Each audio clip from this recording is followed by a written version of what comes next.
Welcome to The Explainer. Today, we're going to break down one of the toughest challenges any leader faces, decoupling what you actually earned from what you were just, given by chance. So let's just imagine this.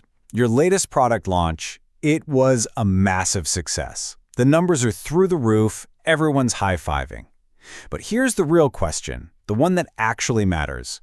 Was that your team's brilliant strategy, or was it just plain dumb luck? Because answering that honestly, it changes absolutely everything about what you do next. But before you can even begin to answer that question, you've got to realize something. Your brain, my brain, all of our brains are actually hardwired to get the answer wrong. We all fall for this really powerful mental trap called the outcome illusion. And right at the heart of this whole illusion is something called the self-serving bias. It works like this. When things go great, we point to our skill. I earned that. But when they totally fail, we blame everything else. Bad luck, the market, the weather, you name it. Now this bias feels good. It protects our ego. But it's the single biggest barrier to actually learning from our results. Okay, so if you're a leader, how do you even begin to spot this bias in yourself and in your team? Well, we can start with a pretty simple framework that works kind of like a mirror. It forces us to look at our own default reactions. The diagnosis really just starts by mapping out our gut reactions. All we're doing is plotting the outcomes, whether they were good or bad, against the only two possible causes, our own skill or outside luck. And boom, here it is, the luck-skill attribution matrix. Now let's be honest, we all love to live in two of these boxes. The bottom left, where we can say a bad outcome was just us being unlucky, and the top right, where we proudly claim a good outcome was earned. But real growth, real learning, that only happens in the other two quadrants. Having the humility to admit, you know what, we just got lucky, and having the courage to say, that bad outcome, that was my fault. A good way to think about this is to picture a student who just got a test back. Their explanation for that grade they got, that single thing, determines whether they'll ever actually get better. And this is the core of the problem, right? A student who gets a bad grade and blames the teacher, they learn absolutely nothing. But also, the student who aces the test and just writes it off as luck, they miss a golden opportunity to figure out what they did right so they can do it again. The real goal is to get to that objective assessment. I didn't prepare enough versus, hey, my new study habits really paid off. That's where improvement actually starts. But, just diagnosing our own bias, that's only step one.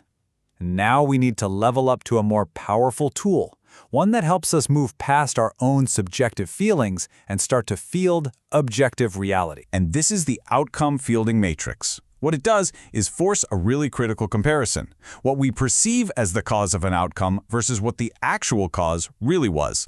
This is where we separate the story we tell ourselves from the truth. Okay, I really want you to pay close attention to this third quadrant right here. This is the danger zone. This is what happens when the actual cause of a success was just luck, but we perceived it, we believed it was our own skill. And why is that so dangerous? Well, because as this quote says, mistaking a lucky break for skill is the absolute fast track to disaster. You start to believe your flawed process is actually a winning formula. You get overconfident, you double down on a bad strategy, and you basically set your entire team up for a future failure, one that won't be saved by luck the next time around. So if that first framework we talked about is for a student, think of this second one as being for a pro athlete, like a professional basketball player who analyzes every single shot they take. A real pro just knows the difference. They know that a wild, off-balance heave that somehow bounces in, that was luck. It's not a repeatable skill you should practice. And by the same token, they know that a perfectly executed shot with great form that just rims out, that's not a failure of their technique. They can accurately field the outcome, separating luck from skill, and that's what lets them truly refine their game. This is the level of analysis we need to bring to our teams. Look, this is a really powerful insight, but an insight is totally useless if you don't act on it. So how do you, as a leader, actually use this to build a smarter, more resilient team? Well, here's the playbook. Okay, first, after any major project, and I don't care if it was a huge win or a crushing loss, hold an outcome debrief. Explicitly ask the team, all right, what part of this result was our process and skill and what part was just plain luck? Second, when you hear those self-serving stories pop up, gently challenge them. And third, and this one is so important, you have to reward objective analysis. You have to celebrate the people on your team who show the intellectual honesty to say, yeah, we won, but man, we got really lucky here. Or we lost, but our process was solid. That's the culture you want. And that brings us to our final thought. I want you to think about your team's last big win. You know, the one you all celebrated, the one that's still on the dashboard. Now, ask yourself honestly, what if you just got lucky? Being able to answer that single question without flinching, that is your first real step toward earning the next one.